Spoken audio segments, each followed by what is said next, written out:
Sebelum bisa menjawab, mesti di-unpack dulu nih, maksud dari kreatif apa. Kalau maksud dari kreatif adalah kemampuan untuk mengeluarkan ide, selesai. Semua orang kreatif, semua orang punya ide, nggak perlu dibicarakan, orang semua udah kreatif kok.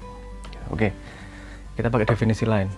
Kreativitas adalah sebuah ide yang tidak umum tapi bermanfaat. Jadi ide yang dikeluarkan oleh manusia, tapi manusia yang lain nggak memiliki ide seperti itu, dan ide itu bermanfaat untuk orang banyak. Oke, kita definisikan di situ kreativitas. Sesuatu yang baru yang belum dipikirkan oleh orang lain, dan sesuatu itu berguna untuk orang banyak. Kalau kreativitasnya di situ, jadi worth it nih untuk kita bicarakan yang namanya kreatif. Apakah semua manusia harus kreatif?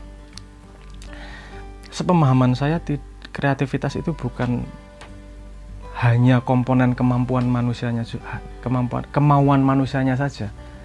Setahu saya, kreativitas itu bukan hanya komponen kemauan manusianya saja, tapi juga dengan modalnya. Ada yang modalnya memang openness-nya tinggi, dengan memang dia mampu untuk bikin ide terus menerus.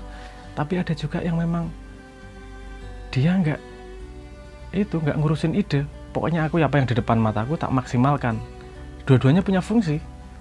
Nggak semua orang harus kreatif mengeluarkan ide baru, karena ada tempat-tempat yang berbahaya juga kalau kreatif.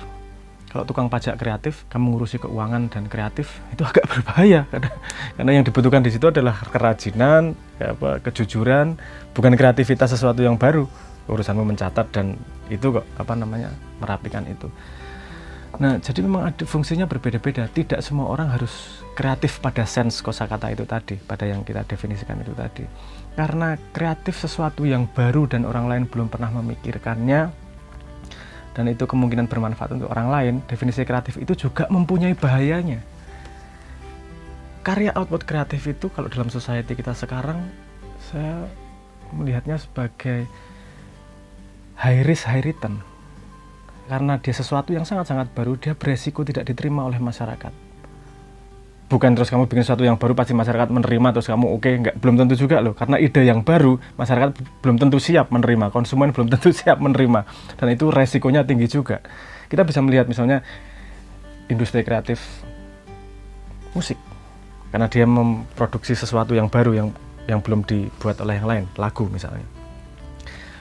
Coba bandingkan berapa jumlah musisi yang ada dan berapa yang berhasil. Contoh musik klasik barat yang kita kenal paling 5 dari berapa ribu yang ada nih. Nah, jadi kalau berhasil banget, kalau gagal ya selesai, itu high risk high return. Ada juga yang pilihannya nggak usah kreatif, ngikuti sistem aja. Aku jadi pekerja yang baik, aku jadi manajer yang baik.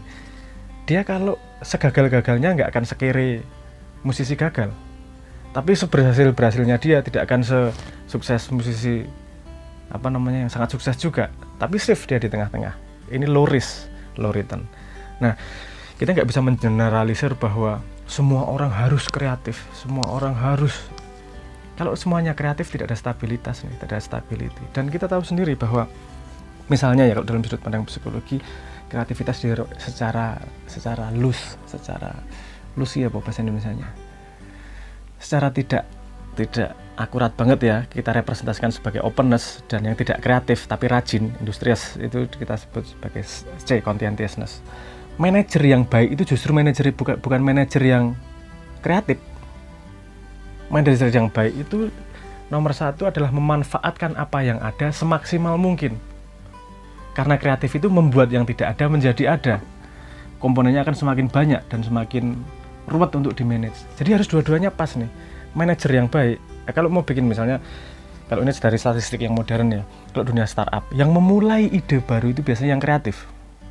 Tapi ketika urusan manajemen, biasanya yang nggak kreatif, justru yang manajemennya baik. Karena kalau dia managing tapi terlalu kebanyakan ide, jadi kapalnya terlalu banyak goyang nih, semuanya dicoba. Nah, kreativitas itu penting, tapi nggak boleh dikebiahuyah untuk semua orang harus kreatif, semua orang harus membuat sesuatu yang baru. Terus yang menjaga yang lama siapa? Kalau semua orang harus membuat sesuatu yang baru. Pekerja pemerintah itu nomor 1 bukan kreatif, bahwa penting orang kreatif ya. Tapi nomor satu paling primer itu bukan kreatif, maksimalkan dulu yang ada.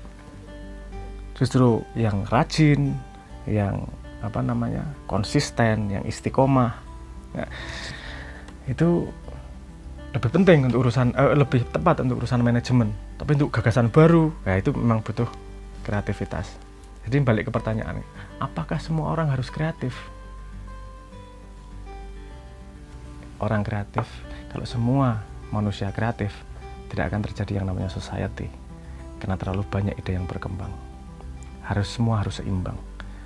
Kalau kamu memang punya modal kreatif semaksimal mungkin, tapi harus diingat, high risk high return. Kalau kamu berhasil, sangat berhasil. Kalau gagal, yo gagal. Kalau kamu tidak dimodali sama Tuhan dalam tanda petik kreatif, bukan berarti itu buruk juga. Berarti itu kamu ngurusi hal-hal yang sudah ada, bukan membuat sesuatu yang baru. Jadi ya diurusi beneran, secara maksimal. Karena perusahaan yang baik tidak hanya urusan barang yang baru, tapi juga bagaimana memanage perusahaannya akan berjalan dengan rapi. Jadi kreativitas itu penting. Tapi kalau semua orang dalam society harus kreatif, itu ide yang salah juga. Menurut saya, Tuhan sudah memberikan modal buat semua manusia dengan modal yang berbeda-beda. Kalau kamu memang kreatif modalmu, kamu maksimalkan yang namanya kreativitasmu. Karena orang yang dikasih modal kreatif, nggak kreatif juga mati rasanya mesti. Tapi kalau kamu memang modalnya rajin, mengolah apa yang sudah ada, tidak kepikiran untuk membuat sesuatu yang baru, dalam tanda petik tidak kreatif, yang bukan hal yang buruk juga, ya jangan dipaksakan kreatif. Karena ada tempatnya sendiri. Jadi balik-balik lagi ke konsep agama. Bagaimana yang paling tepat? Mengetahui dirimu sendiri dan maksimal menjadi dirimu sendiri. Tidak harus seperti yang dicanangkan oleh siapapun juga. Karena sebelum yang lain mencanangkan, Tuhan sudah mencanangkan dirimu siapa.